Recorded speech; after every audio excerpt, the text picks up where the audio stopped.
Bom dia, pessoal. Tudo bem? Acho que a gente pode começar agora. Temos já quórum.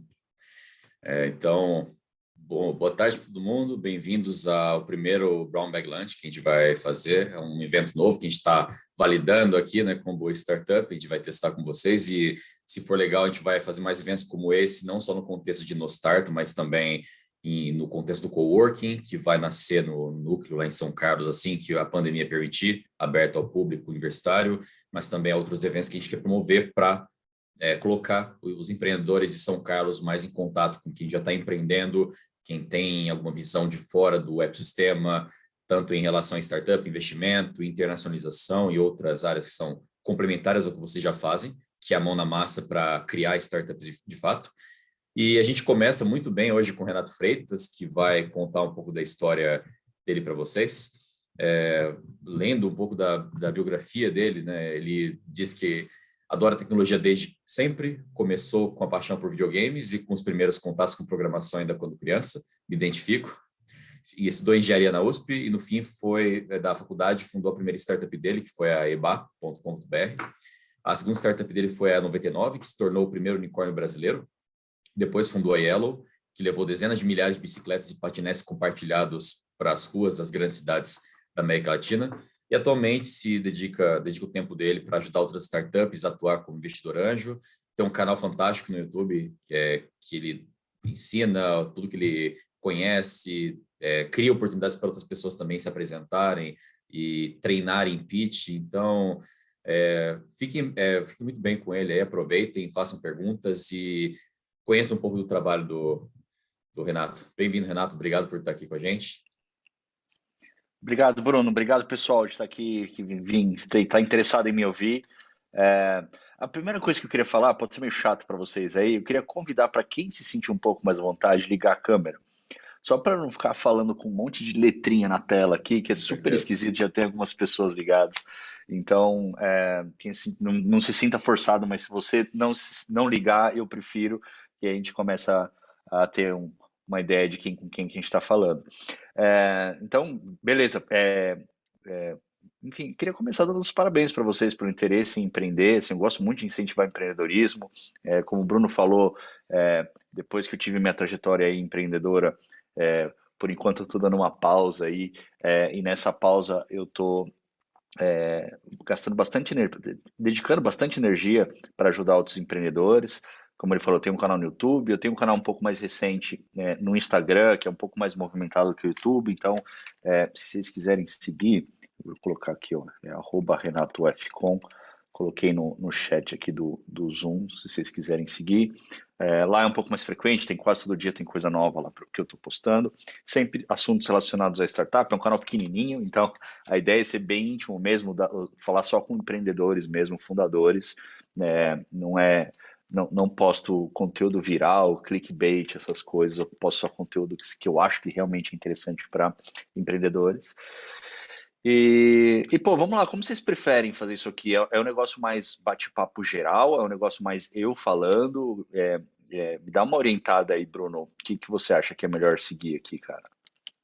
Eu acho que a ideia aqui vai ser você pode contar um pouco da sua trajetória, o pessoal pode fazer perguntas, a gente pode abrir um momento para as perguntas também, mas eu acho que é interessante o pessoal ter contato com uma trajetória de vida real, porque eles já estão aprendendo a empreender toda semana. Então, de segunda-feira, eles têm um workshop, que é um treinamento, que de vez em quando tem um momento de mão na massa para praticar, mas geralmente é uma coisa mais teórica. Ao longo da semana, eles praticam o que fizeram, e no sábado tem uma Flipped Classroom, que eles se apresentam. De vez em quando tem investidores participando, então eles podem se apresentar para investidores desde essa etapa deles, que eles nem estão no mercado ainda, já têm contato com anjos, com VCs, e agora falta um pouco de contato real com pessoas que estão empreendendo. Então, se você quiser compartilhar um pouco da sua história, trajetória, coisas que você acha que é importante um empreendedor, uma empreendedora saber, e depois a gente inverter e o pessoal fazer perguntas, se apresentar, pedir opinião sobre a própria startup, eu acho que fica um evento bem diferente de tudo que a gente já está fazendo. Tá bom. Então, eu vou fazer o seguinte, eu vou tentar contar minha história em 5 minutos aqui. Eu acho que ela serve bem para pelo menos vocês saberem o que perguntar, né? Porque eu acho que o objetivo também não é saber detalhes da minha história, é saber o que pode ajudar vocês. E, gente, fica à vontade para me interromper, para perguntar esse tipo de coisa. Eu não sou uma pessoa muito fresca, não, tá? Não vou ficar bravo com ninguém interromper. E se vocês quiserem fazer pergunta, fica à vontade. Se tiver pergunta que eu não possa responder, ou que eu não queira responder, eu simplesmente vou falar, não fica acanhado, não, tá bom? Bom, eu gosto de começar a minha história contando. O Bruno até ficou meio sem graça de ler, eu acho isso, mas eu gosto de falar que eu sou nerd. Eu sou nerd desde moleque, assim, desde eu acho que eu nasci nerd, eu era aquela criança que gostava de desmontar as coisas para ver como funciona e tal. E essa minha curiosidade me fez aprender a programar muito cedo. Enfim, naquela época era cedo, né? Hoje em dia acho que as crianças aprendem a programar mais cedo, mas eu aprendi a programar com uns 13, 14 anos, fuçando no computador mesmo. Acabei achando um software lá de desenvolvimento de software e funcionando nele aprendi a programar. E um outro elemento que eu achei importante da minha formação como jovem, assim, eu sou filho de empreendedor. Meu pai tinha uma empresa, era uma empresa pequena, uma metalúrgica de 10 funcionários, e eu trabalhei com ele dos meus 14 anos até o fim da faculdade. E então eu tive muito próximo de mim um exemplo de o que que é empreender, o que que é tocar uma empresa, e tal. E aí, pô, esse meu lado nerd junto com a metalurgia me fizeram me interessar por engenharia. Eu fui fazer engenharia, fiz engenharia mecatrônica, também uma engenharia bem nerd.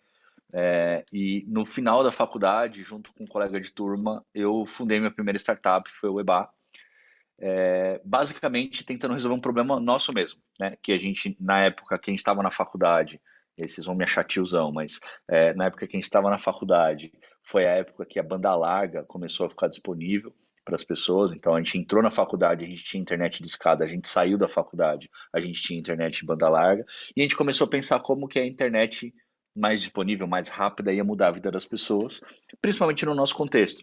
Então naquela época a gente ainda estudava com material físico, indo tirar cópia dos materiais nas Xerox da faculdade e tal. E a gente falou, putz, isso aqui tem que se digitalizar. Então, a nossa primeira startup surgiu dessa ideia, a gente construiu uma plataforma para as pessoas compartilharem umas com as outras material de estudo. Então, assim, acho que o jeito melhor de explicar é assim, pensa que é o YouTube, só que em vez das pessoas subirem vídeos, as pessoas estavam subindo apostila, exercício resolvido, tudo que você usa para estudar, no fim das contas. Essa startup, ela cresceu relativamente rápido, a gente conseguiu, rápido não, ela demorou para crescer, mas ela cresceu para um número razoável, vamos dizer assim, foi um site de porte médio, a gente chegou a ter 8 milhões de visitantes únicos no site por mês, então foi assim, não era um grande portal, mas foi um site de bastante relevância e serviu para a gente ter os nossos primeiros aprendizados, nossos grandes aprendizados de como construir tecnologia e produto para milhões de pessoas. E foi super importante esses aprendizados nas nossas próximas empreitadas, né? E apesar de a gente ter conseguido fazer um site aí que cresceu bastante, tinha bastante público, a gente não conseguiu fazer aquilo ser um grande negócio. Então a empresa chegou a ter 10 funcionários, e a gente terminou a empresa, depois de crescer, a empresa ficou com 5, 6 funcionários por aí. E nessa época, e aí a gente fundou o site em 2006, e aí mais ou menos na época de 2012 a gente já tinha crescido o time, diminuído o time de novo. A gente já estava pensando, putz, a gente não conseguiu fazer isso aqui ser um grande negócio, vamos pensar em outra coisa para fazer. E foi aí que surgiu a ideia da 99. O meu colega de turma, que é o Ariel, que foi fundador comigo nessa primeira startup, ele viajou para a Alemanha e usou o primeiro aplicativo de táxi do mundo. Ele falou, putz, cara, a gente tem que fazer isso no Brasil. E a gente começou. E aí, por conta dessa nossa experiência na nossa primeira startup, de não ter conseguido fazer um business maior, a gente falou, putz, a gente vai precisar ir atrás de um sócio de negócio, porque assim, dois nerds aqui conseguem fazer tecnologia e produto bem legal, mas não consegue fazer um business. E aí a gente foi pesquisar na nossa rede de contatos, a gente acabou achando o Paulo Veras, e nós três fundamos a 99 lá em 2012. E aí, putz, a 99 teve todo tipo de história maluca, assim. Inclusive, quem quiser saber detalhes da história do 99, recomendo que comprem um livro que o Paulo escreveu sobre a história do 99, chama Unicórnio Verde e Amarelo. É um livro, parece assim, parece até que é ficção, de tanta coisa, altos e baixos que tem lá. Parece que alguém montou a historinha de tão legal que ela é. Mas a gente passou tudo, pô, os primeiros desafios foram como conseguir fazer os motoristas de táxi usarem o aplicativo, porque na época eles nem smartphone tinham, eles tinham aquele telefone de botão, ringtone que tinha naquela época. E então a gente tinha que convencer eles a comprar smartphone para poder instalar no 99, a gente passou por isso, a gente passou por uma competição pesada com a Easy Taxi, depois a gente passou por competição pesada com a Uber, desafio regulatório, então muita gente dizendo, putz, que a Uber pode fazer, é proibido, não é proibido, pode fazer, não pode fazer, a gente participou de todas essas discussões. É, a empresa quase fechou, quase faliu umas 2, 3 vezes nessa história aí, por conta de por dificuldade de levantar dinheiro. Na época, hoje em dia é muito mais fácil levantar dinheiro do que naquela época, tem bem mais dinheiro disponível. Então, naquela época foi bastante difícil, mas a gente acabou conseguindo fazer uma história bastante legal. A gente cresceu a empresa até uns 1.000 funcionários antes da gente vender, e a gente vendeu para a Didi. A Didi, não sei quantos de vocês conhecem, mas a Didi é, entre aspas, aí, a Uber da China. Eles ganharam da Uber na China e eles começaram a olhar para o mundo todo para fazer expansão internacional. E o primeiro lugar que eles vieram foi para o Brasil comprando a 99.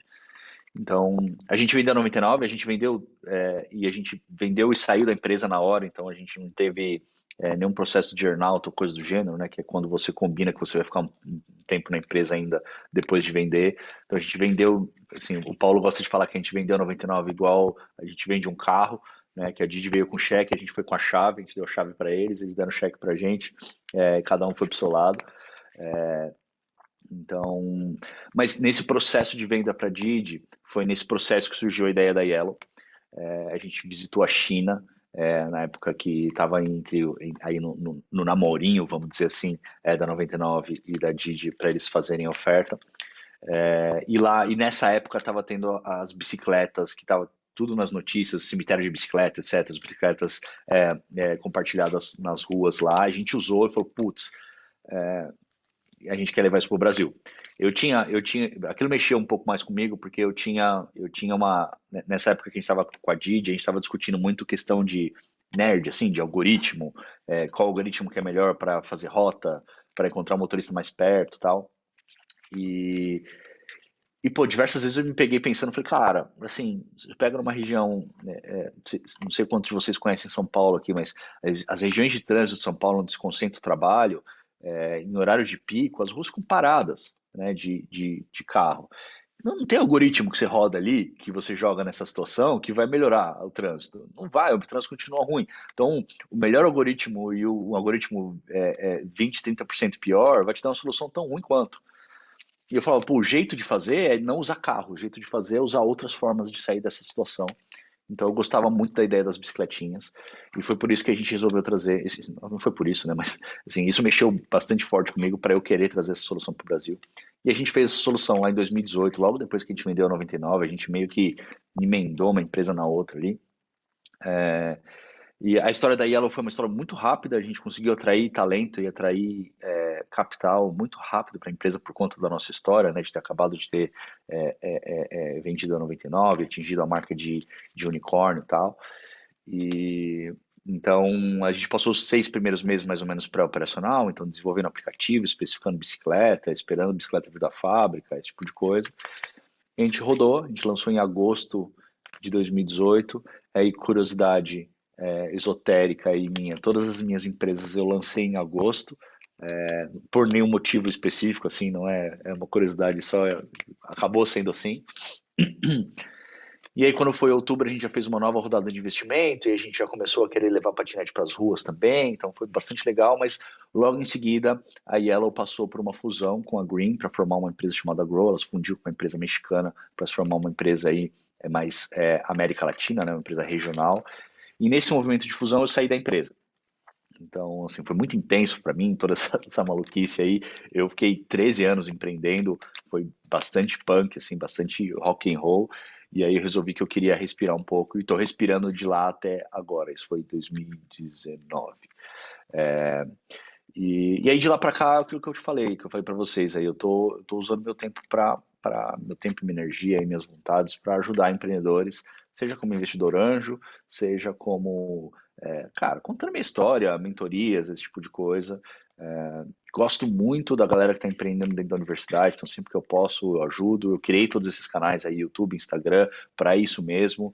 Tem canais que você pode falar direto comigo, mensagem por áudio, por vídeo, tudo lá. É bem legal, os empreendedores estão usando bastante.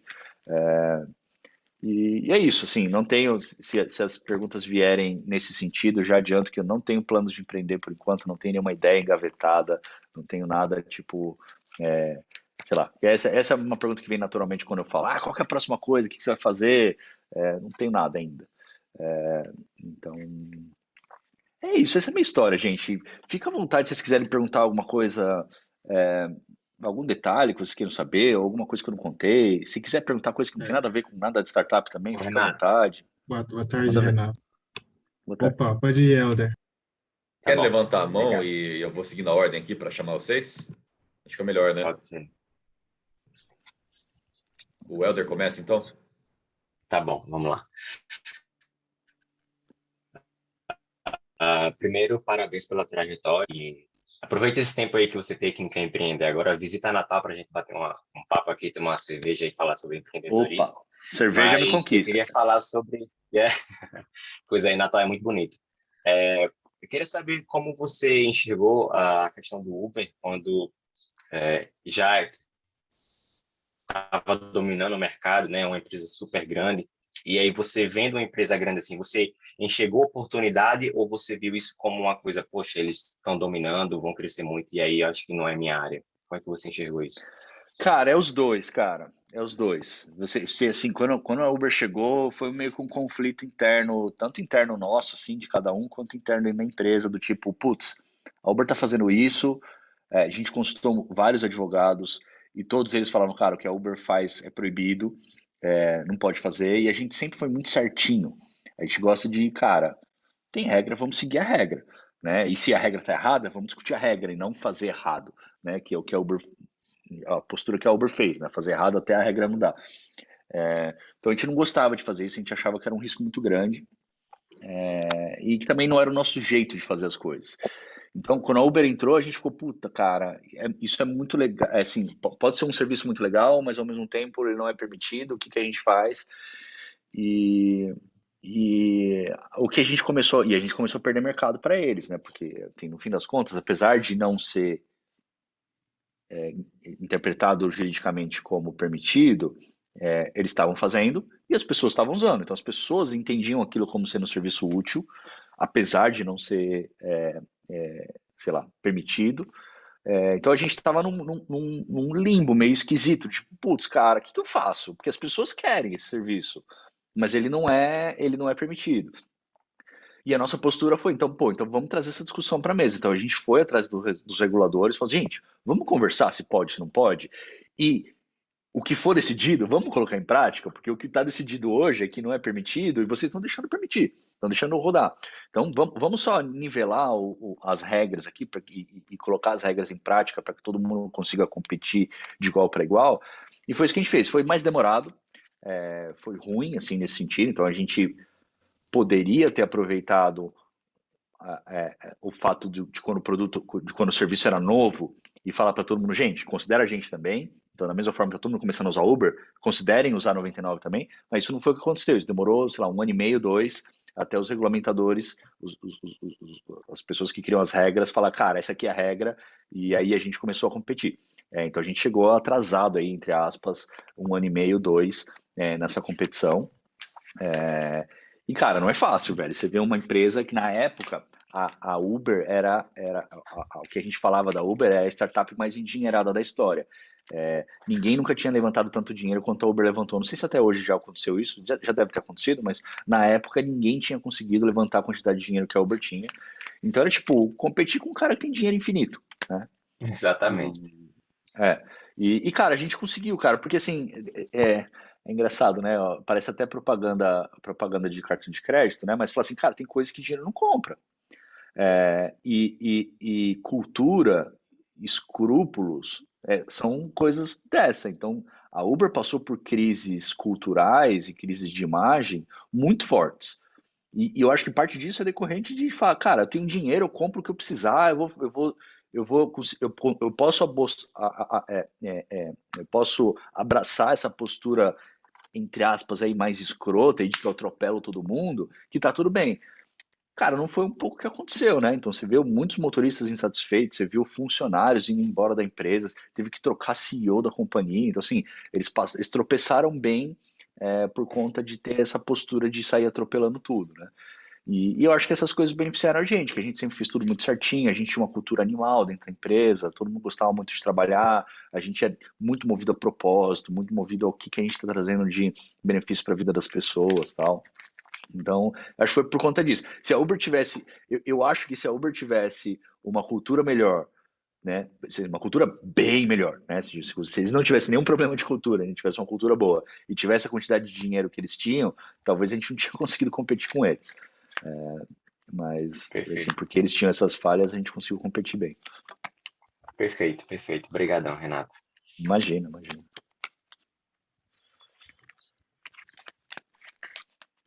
É o próximo, pode falar. Acho que a Daniele perguntou aqui, né, Dani? Eu fiz uma pergunta no chat. Parabéns Ah, pela trajetória. obrigado. Bom, eu queria saber um pouco como foi a questão do investimento. Vocês ficaram quanto tempo sem ganhar dinheiro, sem tirar salário? Eu sei que é muito comum isso no início, né? Quando a pessoa não começa com muito investimento, para a empresa ficar de pé, esse início é sempre assim, não necessariamente, mas é muito comum. Como é que foi com você? Tanto com a primeira empresa quanto com a 99? Olha, a primeira empresa, eu acho que demorou 2 ou 3 anos para eu tirar salário. E lá não teve investimento, tá? Ela foi bootstrap completamente. Então, o que eu esperei a empresa gerar dinheiro suficiente para eu poder me remunerar de alguma forma. Então, demorou um tanto assim. A 99, é, a gente investiu o dinheiro que a gente tinha do nosso bolso, assim, acho que nós três juntos, a gente investiu no primeiro ano da empresa uns R$ 100.000, alguma coisa assim, né? Contando todos os anos ali. É, no começo eu lembro que o nosso combinado foi vamos pingar R$ 1.000 de cada um aqui. E foi isso, acho que pelos primeiros 6 meses. Depois a gente escalou tão rápido que a gente precisou colocar um pouquinho mais de dinheiro, mas foi mais ou menos isso. Então, assim, além de não tirar salário, a gente estava colocando as nossas reservas, vamos dizer assim, na empresa, né? A gente tinha conseguido, sei lá, reservar algum dinheiro por conta da primeira startup, né? Não era milhões, né? Como se investe, como se investe hoje, mas era o dinheiro que a gente tinha. Então, e a 99 a gente ficou. E depende de como você conta, né? Porque assim, a gente começou a trabalhar na 99 em março, abril de 2012, foi quando a gente começou a construir o protótipo. A gente começou a rodar só em agosto, porque a gente precisou deixar tudo pronto e começar a chamar os primeiros motoristas e tal. E o primeiro investimento veio mais ou menos em julho do ano seguinte. E aí, quando a gente chegou ao investimento, logo depois que chegou o investimento, a gente conversou com os investidores para a gente ter um saláriozinho, nem que seja para a gente conseguir pagar nossas contas. Então foi mais ou menos esse timeline aí. Assim, empreender não é fácil, gente. Você vai precisar abrir mão de você ter um salário aí por um tempo. Então, por isso que é bom fazer quando você é jovem e tal, porque assim, você não, geralmente você não tem família, você não tem criança, você não tem, sei lá, você não tem dependentes, né? Às vezes você tem pais como dependente e tal. Então, mas quando você tem o privilégio de não ter dependentes na sua vida ainda, é melhor você empreender nessa situação. Cara, assim, quase que é melhor você, como empreendedor, você conseguir segurar o quanto você conseguir até você ir buscar investidor. Apesar que hoje em dia é um pouco diferente, assim, se você consegue, porque tem tanto dinheiro disponível hoje, tanto investidor, que se você consegue levantar dinheiro em bons termos, traz esse investimento para o começo. Se você acha que a sua tese, a sua hipótese, a sua startup, ela é mais difícil de convencer investidores, acho que faz sentido você segurar. E você mesmo provar, até para você mesmo, que aquela ideia é uma ideia boa, antes de você ir atrás de investidor, porque ou você vai acabar conseguindo investidores piores ou ruins, ou você vai pegar, inclusive, condições piores de investimento, que aí te deixa, como empreendedor, numa posição meio ruim. Se você faz uma rodada que não é boa para você, você dificulta, inclusive, rodadas mais para frente. Então, porque os investidores, sempre quando eles vão fazer uma rodada, eles olham para o cap table preocupados se o empreendedor vai continuar motivado depois de investimento. Então, se o empreendedor começa a perder, se diluir demais, começa a perder porcentagem demais da empresa, os investidores se preocupam e falam, cara, esse cara vai fazer outra coisa da vida. Ele vai, eu vou dar dinheiro para ele aqui e ele vai, sei lá, abrir outra startup, ele vai procurar outro emprego, entendeu? Então, assim, é de interesse do investidor que o empreendedor esteja motivado e querendo tocar aquele negócio ali também. Obrigada. Imagina. Agora o Francisco perguntou, levantou a mão. Só para complementar, aproveitando o que você falou agora, o gancho, a gente está vendo agora os investidores estão muito mais profissionais agora, pelo que a gente está vendo, está tendo pessoas novas no mercado entrando como investidoras anjo, e ela já tem aquela noção de que você não pode diluir numa rodada seed, por exemplo, ou pré-seed, mais do que 5, 10%, porque eles já percebem que aquilo vai ter que crescer. Então é bem interessante ver como os investidores já estão se conscientizando também da importância da startup crescer. E agora os empreendedores também têm que entender esse lado, né? De que é importante dividir o bolo para ele fazer o bolo crescer para dividir, não ser tão ganancioso e querer tudo para você, mas entender em que momento que você está e que tipo de investidor você quer, não só o dinheiro, mas também os contatos, a rede, como te levar para o mercado. Então é bom ver que o nosso ecossistema brasileiro está ficando cada vez mais maduro para lidar com essa questão de investimento, né? Acho que é legal, cara. Assim, sendo super sincero, você precisa olhar para quais coisas que que o investidor pode agregar para você além de dinheiro. Mas eu não alimentaria muitas esperanças disso, cara. Assim, eu vejo muitos investidores que, esse cara tem contatos, esse cara não sei o quê, que na prática acaba não significando nada, tá? Não, esse cara é um cara influente no mercado, ele tem contato e que depois não rola. Então, assim, é legal se você puder desempatar entre os investidores que você está tendo, que você está tendo a oportunidade de conversar, para algum cara que você acha que tem um potencial de fazer diferença na sua startup maior, acho que é legal. Mas eu não alimentaria esperança, tá? Assim, eu gosto muito de eu me envolver e quando eu invisto numa empresa, estou bastante disponível, quero ajudar, tal. Mas tem, cara, boa parte dos investidores, ele tem 1 milhão de coisas na vida dele que ele não dá prioridade para isso, entendeu? E para mim é uma prioridade, para mim é uma prioridade ajudar os empreendedores, entendeu? Tipo, o empreendedor do meu portfólio me fala, cara, preciso de uma ajuda, cara, dentro dos próximos 3 dias a gente tem uma ligação e a gente fala, entendeu? Não é o que acontece com uma parte dos investidores. Acho que outra coisa legal, que só complementando, porque eu acho que tem a ver,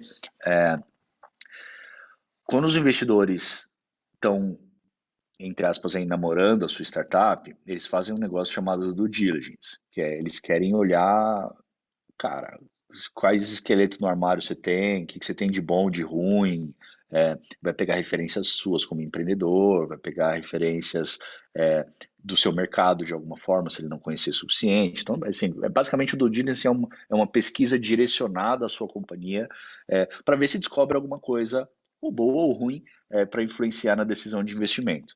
Eu recomendo que vocês façam uma coisa similar com os investidores que vocês encontrarem. Tá? Então, da mesma forma que que o investidor está interessado em saber se você é uma boa startup, se você é um bom empreendedor, você tem que estar interessado em saber se o cara é um bom empreendedor, é um bom investidor.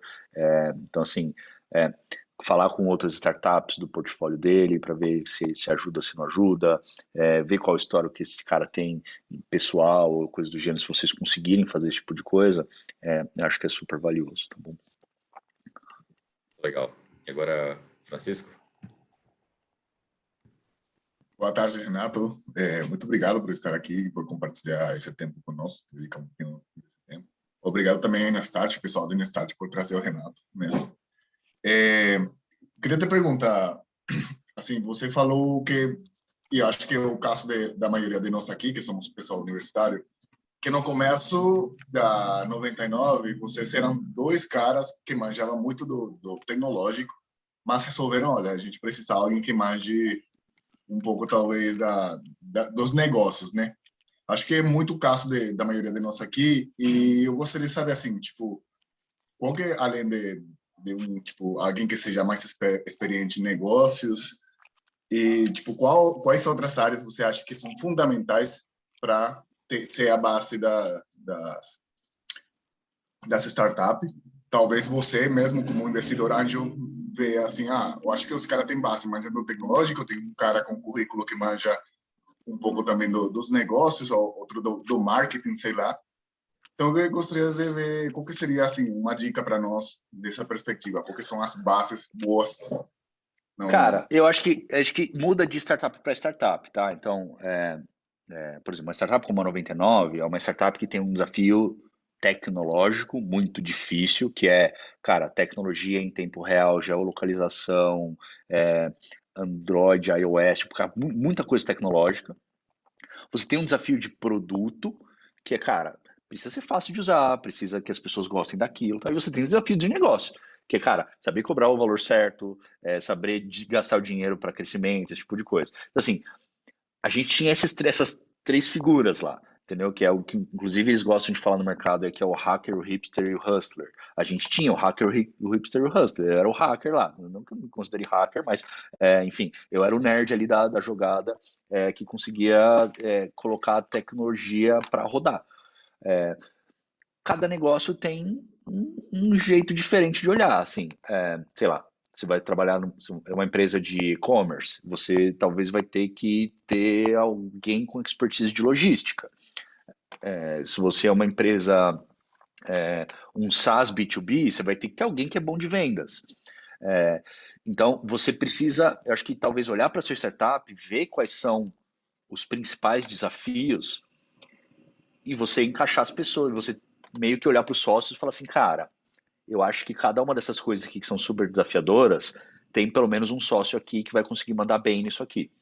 É desse jeito que eu olharia. Porque não acho que é igual de startup para startup, cara. O time que fez a 99, que é nós três, não faz qualquer coisa. Entendeu? Se a gente precisar fazer foguete para o espaço, não vai rolar, cara. Não vai sair. Entendeu? Se a gente precisar fazer um SaaS B2B, não vai sair. Entendeu? Tipo, não vai sair porque, assim, são habilidades diferentes, são formas diferentes de olhar para o negócio, cara. Eu acho um saco o lance de vendas, por exemplo. Então, assim, a gente tinha uma área B2B na 99 que, cara, para mim era super difícil me relacionar, super difícil entender e priorizar as coisas ali, porque, cara, eu sempre tive um mindset mais B2C, mais produto e tal. Então, eu acho que, assim, minha recomendação é olhar para a sua startup, ver quais são os desafios da sua startup e buscar ali, cara. E se você achar que está faltando uma coisa importante, tipo, putz, minha startup precisa ter alguém bom de vendas e não tem, vai atrás dessa pessoa, cara. Isso se paga instantaneamente, assim. Você vai ter que talvez se diluir, assim, dividir a empresa em mais pessoas, mas, cara, é muito melhor do que você ter, sei lá, mais porcentagem da empresa, de uma empresa que não tem todas as habilidades que precisa. Existe uma chance de essa empresa não decolar por conta disso. Entendeu?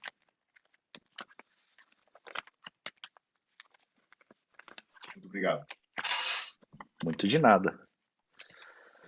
Acho que o Luiz tinha perguntado agora, né? Se quiser fazer uma pergunta. Inclusive, eu vou aproveitar aqui, deixa eu ver se está fácil aqui, mas se vocês quiserem falar rapidinho da startup de vocês, bem breve mesmo, uma linha geral.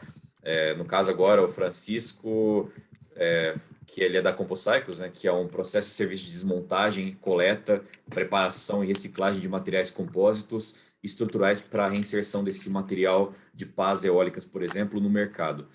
Então, se o Luiz também quiser apresentar um pouquinho antes de fazer a pergunta dele, fica à vontade. Obrigado, Bruno. Bom, parabéns aí, Renato. Obrigado por compartilhar seu tempo com a gente. Vou falar um pouquinho da YouShare, que é a nossa startup. A gente é um marketplace voltado para economia circular, porque nós somos focados no aluguel de coisas. Então, tudo que você tiver aí, que está sobrando na sua casa, que você quiser alugar, você pode deixar na nossa plataforma e as pessoas podem também alugar aí quando precisam de alguma coisa rapidinho, para um evento, para uma obra, para qualquer coisa assim.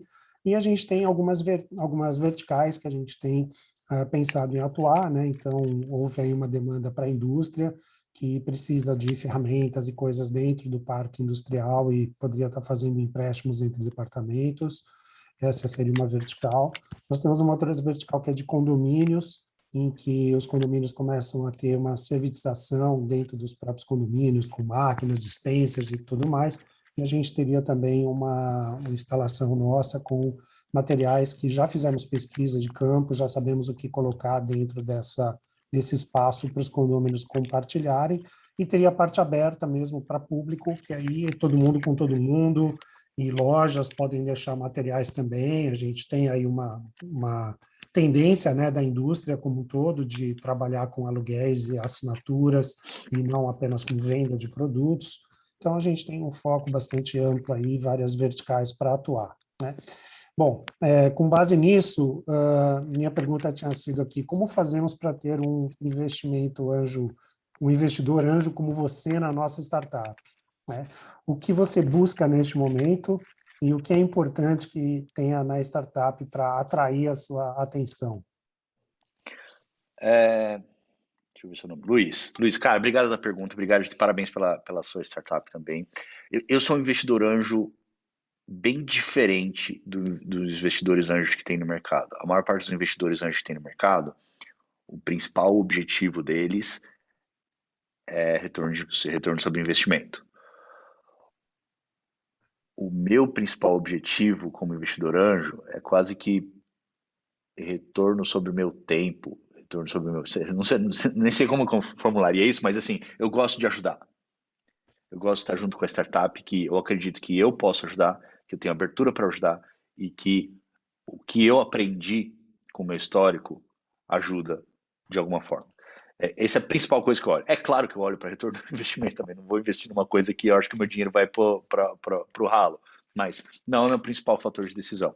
Então, não é a principal coisa que norteia a minha tese de investimento. Então, faz dois anos e pouco que eu estou fazendo isso, então eu já experimentei bastante e já descobri bem o que funciona, o que não funciona para mim.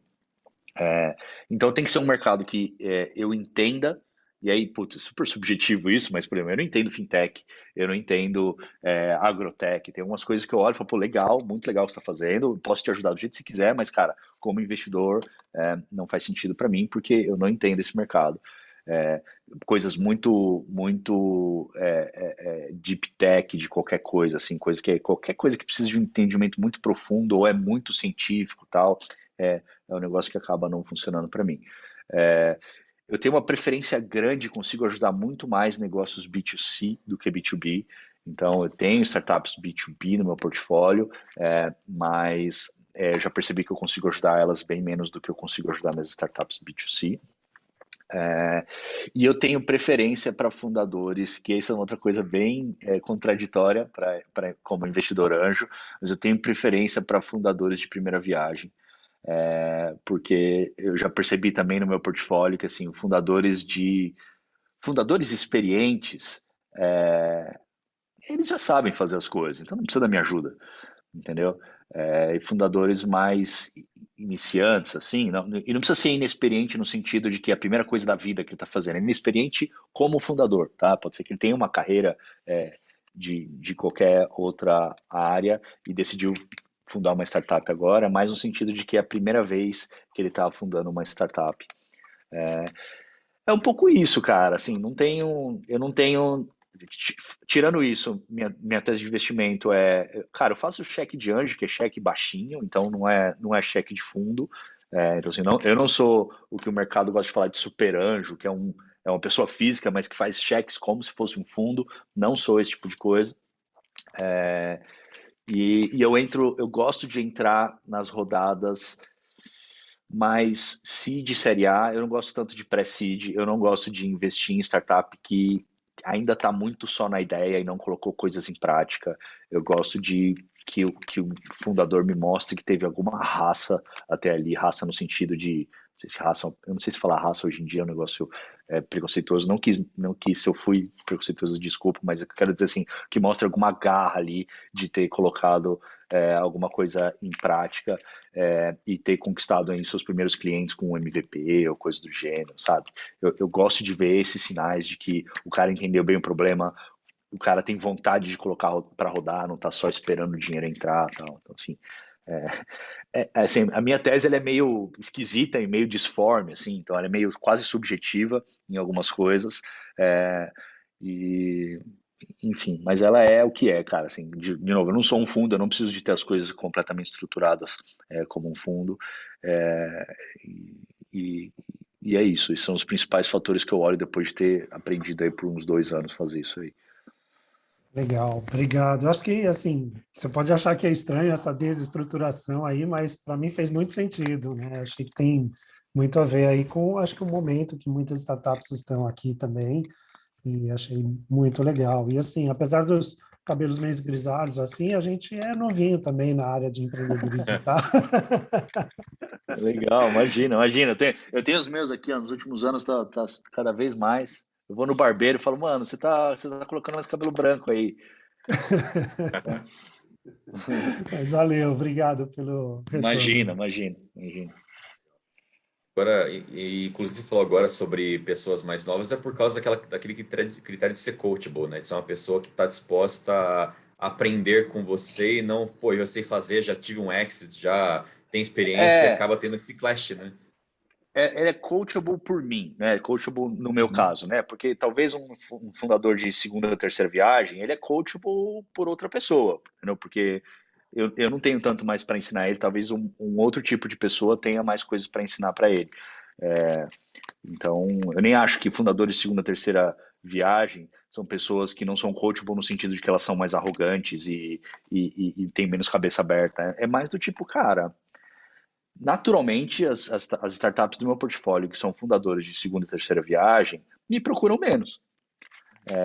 E algumas até nem me procuram. Então, assim, é muito claro que assim, eu não tenho um valor para entregar para eles, né?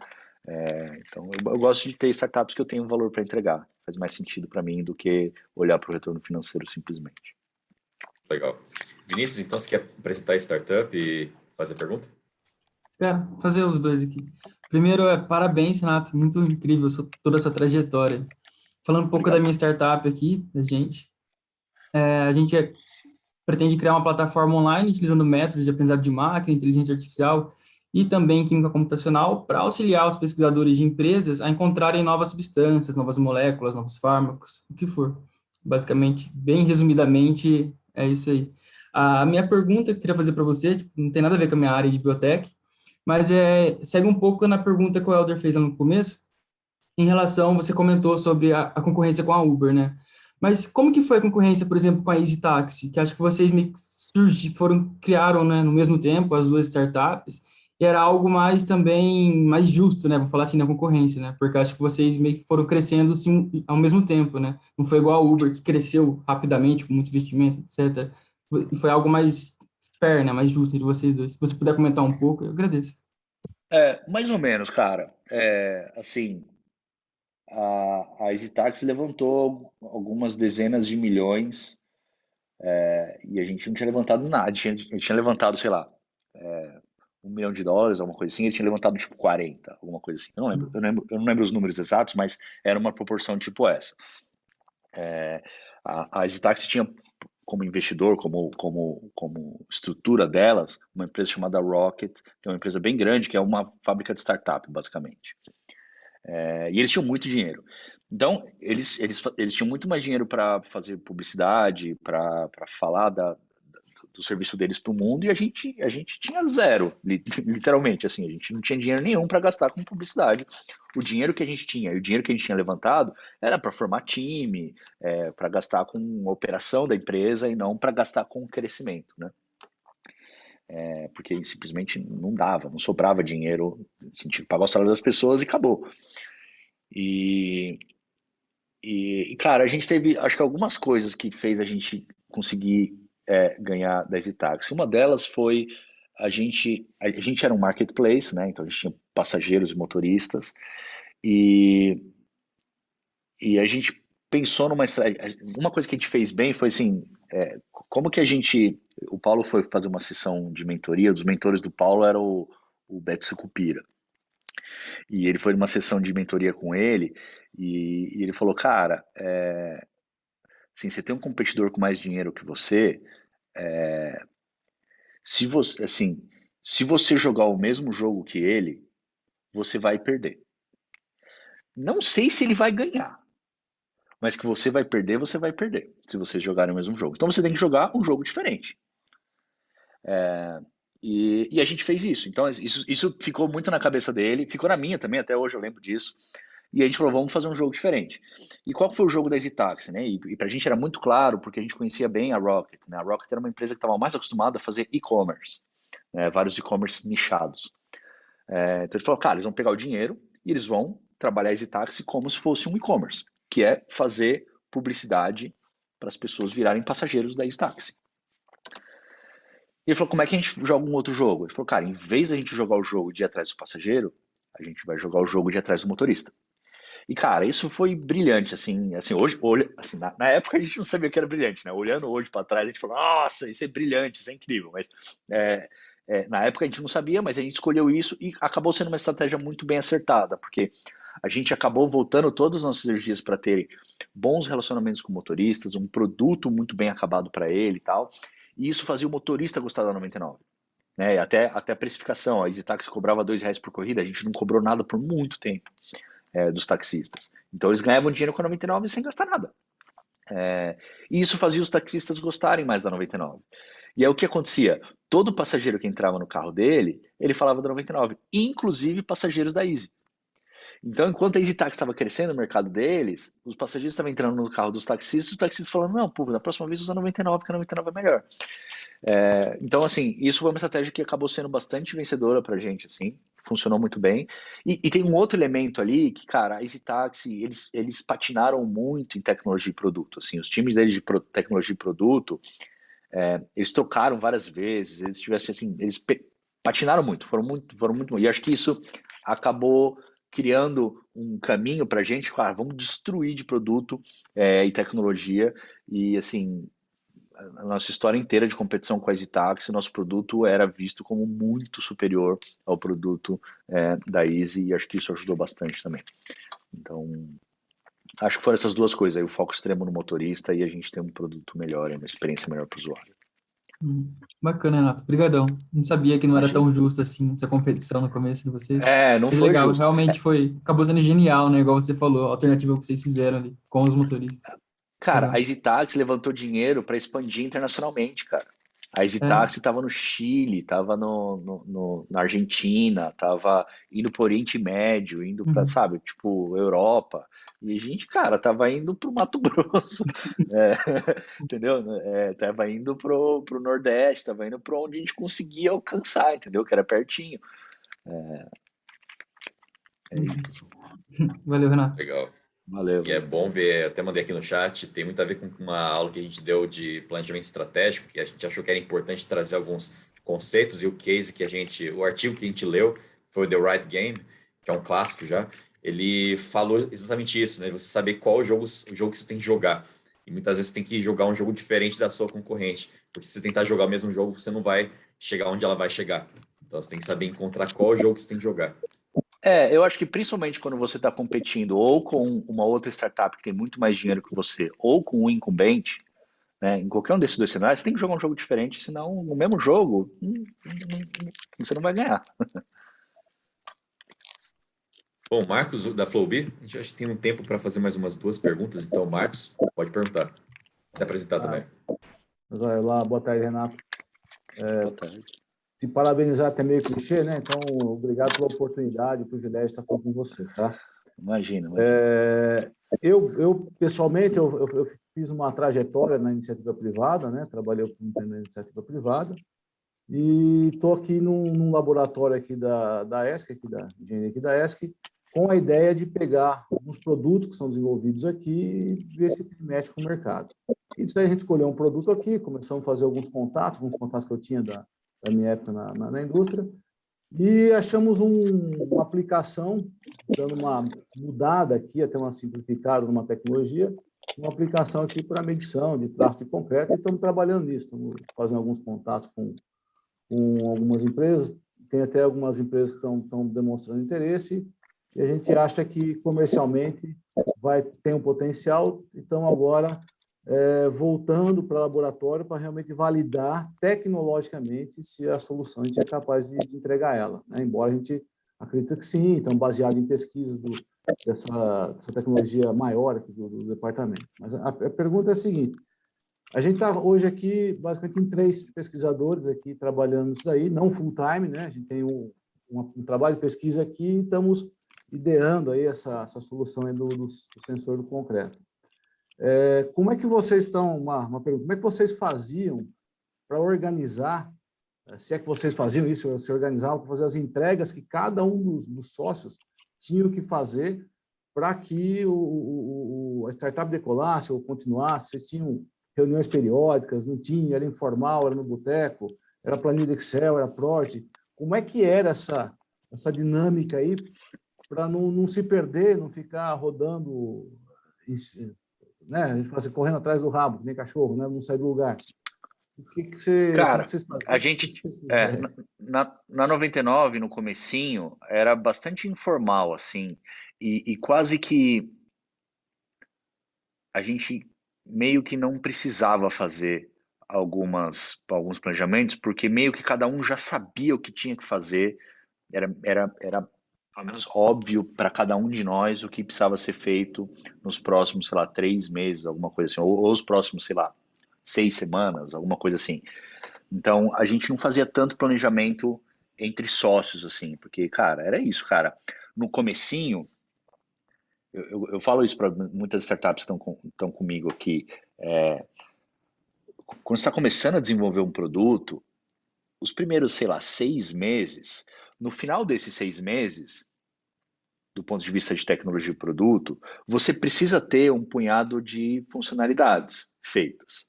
Sei lá, umas 10 funcionalidades são as funcionalidades básicas do seu produto. Se você vai fazer essa primeiro, ou essa primeiro, ou essa primeiro, puta, quase que tanto faz. Então, é porque assim, você ainda tá fazendo o arroz com feijão, cara, entendeu? Tipo, você precisa ter o arroz, precisa ter o feijão. E se você vai ter o feijão primeiro, o arroz primeiro, putz, tanto faz. Você precisa ter os dois depois de um determinado tempo. Então, assim, a gente no começo a gente tinha pouco esse tipo de planejamento. Depois que a gente começou a estruturar um pouco mais e a gente começou a ter que a gente começou a desenvolver coisas que não era mais só o básico, a gente começou a ter planejamentos semanais, se eu não me engano. A gente reunia as principais lideranças da empresa, que enfim eram, sei lá, 5 pessoas, e a gente meio que conversava sobre as águas que estavam batendo na bunda, e a gente falava, cara, qual água que está batendo na bunda mais gelada aqui, e a gente precisava priorizar elas. E aí a gente priorizava isso e combinava, pô, beleza, então isso aqui é o que a gente vai fazer essa semana até a próxima reunião. Então é comum em startup a gente ter algumas coisas que são meio que inspiradas na metodologia ágil, que é ter isso, cara. Você tem algumas reuniões que são periódicas e você sempre combina o que você vai entregar na próxima reunião.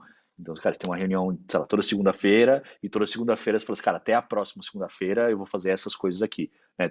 Você começa a reunião falando, ó, desde a segunda passada eu fiz essas coisas, até a próxima segunda eu vou fazer essas coisas, esse é o plano, e dá chance de todo mundo opinar. Na Yellow, como a gente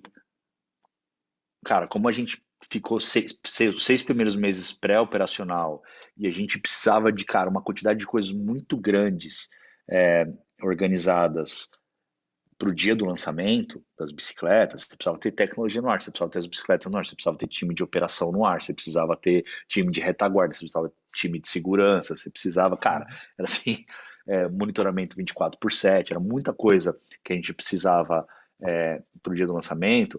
A gente colocou uma gestão de projetos mesmo um pouquinho mais profissional, assim, a gente tinha uma pessoa no time que era meio que PMO, assim mesmo, gestora de projetos, e ela fez uma planilhinha com, cara, tudo, que os gráficozinhos que tem, isso aqui tem que começar tal dia, terminar tal dia, tal coisa bem coxinha, bem organizada, e a gente teve isso lá.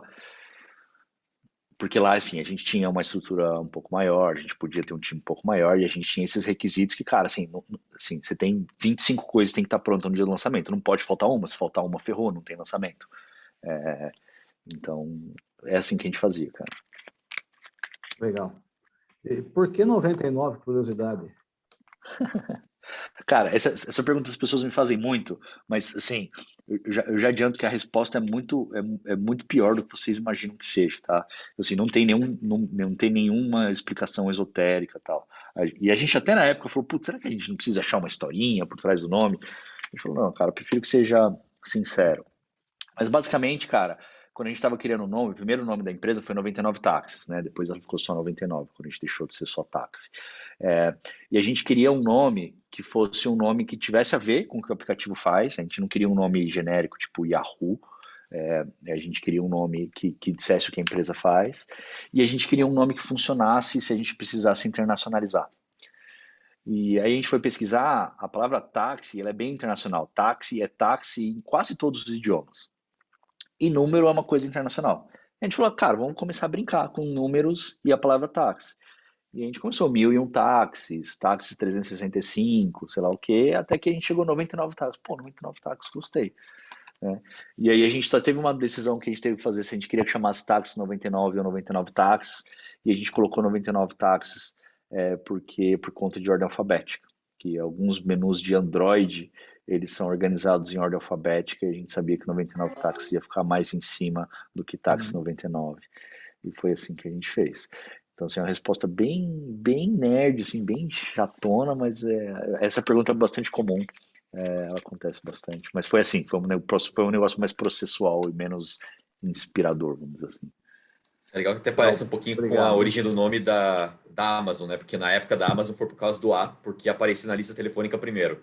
E agora você pensa em 99 porque é o número que aparece primeiro na lista do Android. Então é bem bacana essa correlação. Isso. Vou começar a contar isso aí, porque eu não sabia. Então, da Amazon foi por causa qual a primeira letra do alfabeto? Vai ser alguma coisa com A. Pronto, foi Amazon. E Thaís, agora pode fazer a pergunta? Acho que vai ser a última pergunta. A Thaís também é da mesma equipe do Elder. Isso. Bom, boa tarde, pessoal. Obrigada, Renato, por compartilhar toda a sua experiência aqui com a gente e tirar as nossas dúvidas.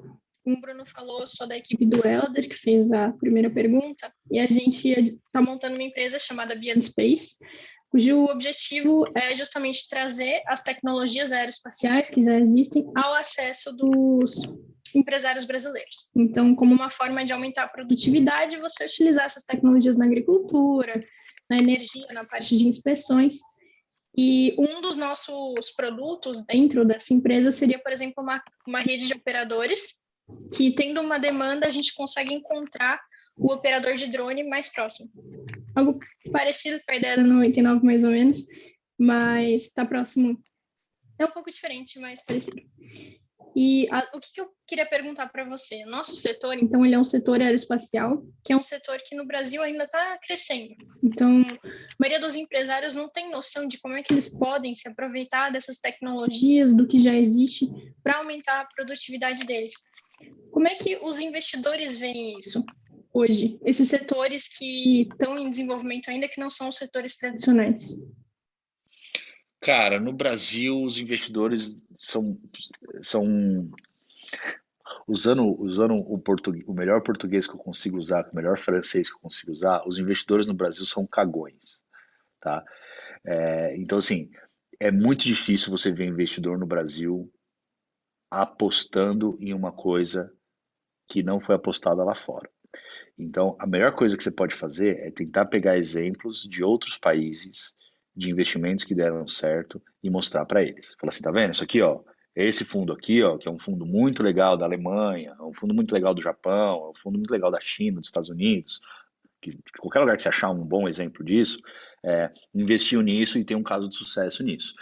Então, porque assim, cara, investidor brasileiro é isso, cara, eles têm uma tese de fora, eles copiam, é muito difícil os investidores que acabam investindo em uma coisa que é muito brasileira é porque o cara manja muito daquilo. Esse é um outro jeito de você achar. Se você tiver, sei lá, um diretor da Embraer, alguém assim, que fez bastante dinheiro e entende do mercado, e fala assim, cara, eu quero investir porque eu entendo esse mercado, aí é legal. Agora, o cara que é VC, ele meio que não entende de nada, né? Assim, tipo, ele entende do que ele foi estudar e das pesquisas que ele fez. no sentido que eu quero dizer que assim, que ele é generalista, né? Então ele vai ter as teses dele, cara. Muitas vezes, se você não tem uma tese nem próximo das teses que ele tem ali, ele não vai querer falar com você. Então é mais difícil mesmo. E assim, muitas vezes, pior ainda, ele vai querer falar com você só para você educar ele e acabou. E ele não vai querer engajar com você, entendeu? É bem comum isso acontecer também. Então, assim, o melhor jeito de você ir atrás de investidor de um negócio que é mais incerto, que parece mais uma aposta, que você não tem muitos exemplos, é você tentar trazer exemplos de fora, ou ir atrás de investidores que entendem muito do mercado que você atua. É essa abordagem que eu teria, assim, porque não é fácil, cara. Assim, eles vão para o mais óbvio, assim. Eu gosto, eu tenho amigos investidores que falam, cara, quem investe em coisas, quem faz investimento em startup, investimento de risco, é investidor anjo. O VC, o investidor de fundo, ele não gosta de risco, ele gosta de coisas mais certas. Apesar de ser um venture capital, né, que teoricamente é um cara que toma mais risco, mas ele toma muito mais risco por conta do momento da empresa do que pela tese. Eles preferem ir para coisas que eles já viram que lá fora funcionam, coisas do gênero. Ele acaba quando começa o risco do investidor que está colocando dinheiro no fundo, né? Então ele tem que deixar os LPs felizes ali também, né? Cara, mas teoricamente os LPs teriam que estar on board Deveriam ser mais. né? Pô, cara, isso aqui é um investimento arriscado, cara. Entendeu? Tipo, você vai ter, nesse fundo aqui, você vai ter, sei lá, 30 empresas, uma vai estourar, as outras 29 ou vão empatar ou vão fechar. Legal. Eu queria só então aproveitar que já estamos acabando já o tempo, já que você falou sobre isso. Uma última pergunta que a Gisele tinha feito, que tem muito a ver com o nosso contexto aqui, só para resumir. A Daniele, por exemplo, ela é do Swiss Next, que tem essa iniciativa de trazer empreendedores suíços que querem vir para o Brasil conhecer o ecossistema e também criar oportunidades para brasileiros irem para a Suíça para conhecer o ecossistema de lá, o mercado de lá. Temos também outras iniciativas que a gente está trazendo para o núcleo, por exemplo, o pessoal da Estônia, que está tentando tanto conectar empreendedores brasileiros para conhecer o ecossistema lá, como também investidores da Estônia que querem investir em alguma coisa diferente no Brasil, por exemplo. Tem gente de Dubai fazendo isso, que a gente tem contato também. O pessoal de Dubai tem muito dinheiro, mas não tem em quem investir. Então, eles estão buscando startups brasileiras para colocar dinheiro. E outras iniciativas também. A Alemanha também, a técnica de Munique está fazendo isso com a gente. Então, o que eu queria trazer aqui a pergunta é, num contexto que a gente tem deep techs aqui, por exemplo, às vezes uma startup que está na área de computação quântica, que não é uma área muito forte no Brasil ainda, você não tem um mercado ainda para computação quântica tão forte no Brasil, enquanto outros países estão começando a desbravar, mas já é uma realidade. Você acha que nesse contexto, não só do InnoStart, mas de um modo geral, ainda vale a pena empreender no Brasil, começar no Brasil, focar no Brasil? Ou você acha que a ideia de ir para fora do Brasil, tentar alguma coisa lá, captar lá, explorar mercado, depois voltar para o Brasil numa fase um pouco mais madura, é uma estratégia melhor? O que você pensa pessoalmente sobre isso? Cara, eu penso pessoalmente o seguinte, cara, se a sua startup ela não tem requisitos locais, você tem que nascer pensando global, cara. Assim, se você é uma startup de, sei lá, mobilidade, tipo 99, você precisa ter carros aqui, você precisa ter operação aqui. Se você não é uma startup de logística, se você não é startup de nada, sei lá, de fintech, por exemplo, que é um negócio que tem regulamentação local, ou de saúde, que tem regulamentação local. Se você é um SaaS, se você é um aplicativo que não tem, sei lá, um Spotify, um aplicativo de música, assim, se você é um aplicativo ou um sistema que não tem nenhum requisito local, seja de regulamentação, seja de operação, eu acho que tem que pensar global. Se você é uma startup de computação quântica genérica, assim, sem nenhuma aplicação muito específica, cara, por que não ser global? E aí você olha para o mundo e fala assim, onde faz sentido eu rodar? Entendeu? Porque você tem que pensar também na sua estratégia de go-to-market, esse tipo de coisa. Aí você pensa olhando para o mundo. Porra, é muito mais fácil eu começar pela Espanha, porque na Espanha esse mercado está despontando e tem pouca competição. Ou tem empresas já interessadas. Ou não, eu falo assim, cara, eu quero pegar empresas do ramo de criação de ovelha no mundo todo. Beleza, vai. Entendeu? Então, ainda mais agora com pandemia, tal, que todo mundo aprendeu muito a trabalhar remotamente, eu não vejo sentido, assim, se você não é uma startup que tem requisitos locais fortes, eu acho que tem que começar pensando global, né? Porque, cara, assim, no Brasil, cara, a gente tem muita gente boa, foda, inteligente. A gente tem uma cultura de garra, de batalhar, tal. A gente tem matéria-prima, vamos dizer assim, para empreender com qualidade no Brasil. O que a gente não tem é esse costume, cara, de sonhar, de pensar, cara, vou fundar uma empresa que é global, cara. Hoje em dia a gente está começando a ter exemplos legais, né, de Gympass, enfim, Ambev, etc., né, empresas bem maiores, mas de startups também. Nubank já internacionalizou, o Gympass eu acho que é um bom exemplo também. Como é que é o nome da outra? A Pipefy também, a empresa começou no Brasil e está internacionalizando. Então, assim, você tem bons exemplos e eu tentaria pensar desse jeito, cara. Entendeu? Até Gympass, que é um negócio meio maluco, internacionalizou, velho. Entendeu? Um negócio meio maluco de internacionalizar, tá? Desculpa, não é maluco de como business, apesar que é um pouco maluco como business, mas é muito legal, internacionalizou, cara, entendeu? Inovou, um monte de gente no mundo não estava nem pensando o que a Gympass faz, que a Gympass foi lá e internacionalizou. Então, enfim, eu acho que assim, não se coloque barreiras que não precisam ser colocadas, e acho que a geográfica é uma delas. Se ela não fizer sentido para você, não acho que precisa colocar. Legal. Poxa, então, obrigado, Renato, por tudo. Eu coloquei os links de acesso a você legal. aí para o pessoal conversar com você. Você quer deixar alguma observação final, contato? Fica à vontade. Gente, o melhor contato que vocês podem ter comigo, bem pessoal e bem direto, é entrar no meu Instagram e usar o link da bio. No link da bio, eu tenho uma ferramenta que chama VideoAsk, que ela é do Typeform, que é uma ferramenta de comunicação por vídeo e áudio assíncrono. Então, a gente faz um Zoom call sem precisar estar ao mesmo tempo no Zoom call, entendeu? Essa é a ideia, porque aí eu consigo responder, cara, de madrugada, eu consigo responder na hora que eu tenho um tempo, assim, e é bem pessoal, bem direto, não é público, então você fala direto comigo, então se alguém quiser falar comigo, o melhor lugar para falar é lá. A melhor coisa que você pode vir atrás de mim é atrás de ajuda, tá? Muito mais do que fazer pitch da sua startup, a coisa que eu mais gosto de fazer é, tipo, cara, compartilha comigo os problemas que você está tendo. Se eu tiver algum arsenal aqui, se eu tiver algum repertório que te ajude, eu vou compartilhar com você, tá bom? E é isso, gente, parabéns pelo interesse em empreender, por estar querendo aí brigar pela sua startup. É bom vocês terem esse tipo de fórum, assim, tanto para falar com um empreendedor mais experiente, quanto para falar entre vocês, porque empreender é um negócio que precisa de muita energia, você toma muita porrada na cara, no estômago, em todo lugar, até você conseguir ficar de pé direitinho. Então, um incentivar, um apoiar o outro é super importante. Então, enfim, assim, empreender, você precisa desenvolver um monte de habilidades técnicas importantes, mas você precisa desenvolver um monte de habilidade emocional também. E tem pouca gente falando sobre isso. E acho que um bom jeito de superar isso é você ter um fórum que você pode compartilhar fraqueza, desafio, esse tipo de coisa. É super importante você desenvolver a espessura do seu estômago, assim, para o seu estômago ficar grosso, para você poder aguentar tanta coisa que você precisa aguentar como empreendedor. Beleza? Bacana. Obrigado, viu, Renato?